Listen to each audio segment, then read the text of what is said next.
Selamat pagi, selamat malam, Gue Saiko. Perkenalkan, nama saya Sulaiman Jacob dari kelas 10 Wisdom. Hari ini saya mau sharing dikit tentang belajar menundukkan ego. Pernah nggak sih dalam hidup kita menjadikan ego itu sesuatu hal yang paling penting buat kita? Dikasih tahu sesuatu, kadang ego kita tuh rasanya ingin marah. Saya dulu adalah seorang yang egonya sangat tinggi.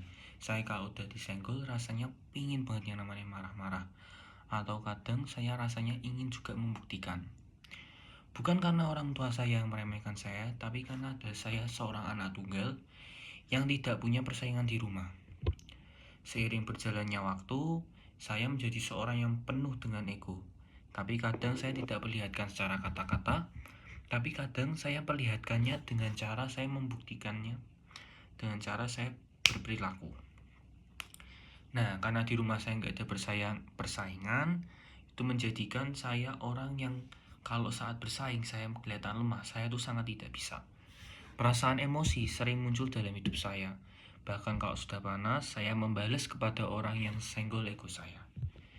Di titik ego yang paling tinggi, saya akan langsung emosi dan mencari cara untuk menyenggol ego dari orang tersebut untuk menjatuhkan dia. Ketika apa yang saya lakukan, yang saya harapkan itu sudah sesuai dengan apa yang saya inginkan itu, saya akan selalu merasa sangat puas dengan apa yang saya lakukan.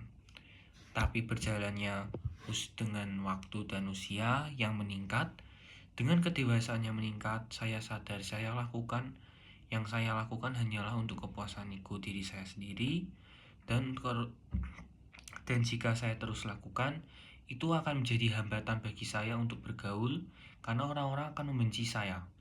Jadi, akhirnya saya belajar untuk menurunkan ego saya sampai hari ini, bahkan saya masih belajar karena saya tahu ego itu bukan arti dari segala dalam hidup saya. Dalam hidup kita yang terpenting bukanlah ego dan self pride kita, tapi bagaimana hidup kita dan bagaimana kita bisa menundukkan ego oleh karena kita harus mengasihi sesama kita yang berarti ego kita harus kita tundukkan. Dan sesama manusia, kadang kita kalau disenggol egonya kita akan sama-sama merasa tidak suka. Tetapi jika kita hanya fokus pada ego kita akan menjadi seorang yang punya self image yang buruk. Mengasihi sesama kita adalah contoh bagaimana kita mengasihi Allah. Oke coach, sekian dari saya. Terima kasih.